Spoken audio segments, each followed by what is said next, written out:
kita lagi seorang. Ya Allah. Mana?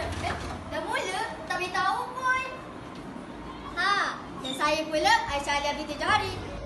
Makanan yang sihat bermaksud makanan yang mengandungi protein, karbohidrat, vitamin dan mineral. Pendek katalah kan. Janganlah kita asyik makan mi segera je. Pagi mi segera, petang mi segera, malam mi segera. Kalau boleh, kita makan mi segera je lah. Betul. Nak tahu tak? Kita kena buangkan makanan yang terlalu masin, manis dan berminyak. Jap. Maknanya aku tak boleh makan yang goreng lah. Tak boleh. Kena kurangkan.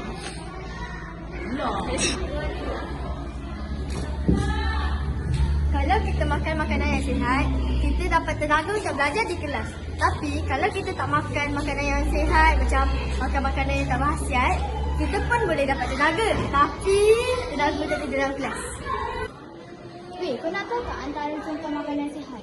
Buah-buahan, sayur-sayuran, nasi, ayam dan susu. Betul tu.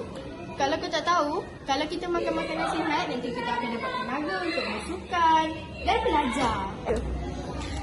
Pemakanan yang sihat juga dapat mengelakkan kita daripada mendapat penyakit seperti obesiti, kencing manis dan penyakit jantung.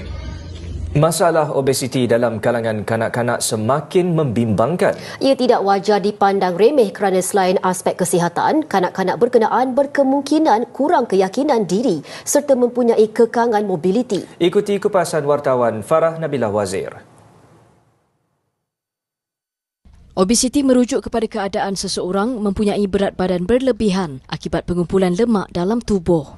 Salah satu punca utama obesiti kanak-kanak ialah tabiat pemakanan tidak sihat. Ramai yang gemar mengambil makanan segera seperti burger, ayam goreng, kentang goreng dan minuman berkarbonat. Dulu mak aku selalu kata, sayur bagus untuk kesihatan aku.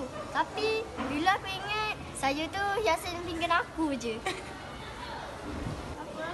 Di bahagian bawah piramid ialah sumber karbohidrat seperti roti, nasi dan biji yang memberi kita tenaga untuk melakukan aktiviti harian. Di bahagian tengah piramid makanan pula terdapat buah-buahan dan sayur-sayuran yang kaya dengan vitamin. Di bahagian atas piramid pula ialah lemak dan gula yang perlu diambil dengan kuantiti yang sedikit. Kesimpulannya, pemakanan sihat sangat penting untuk memastikan kita sentiasa sihat, cergas dan dapat belajar dengan baik.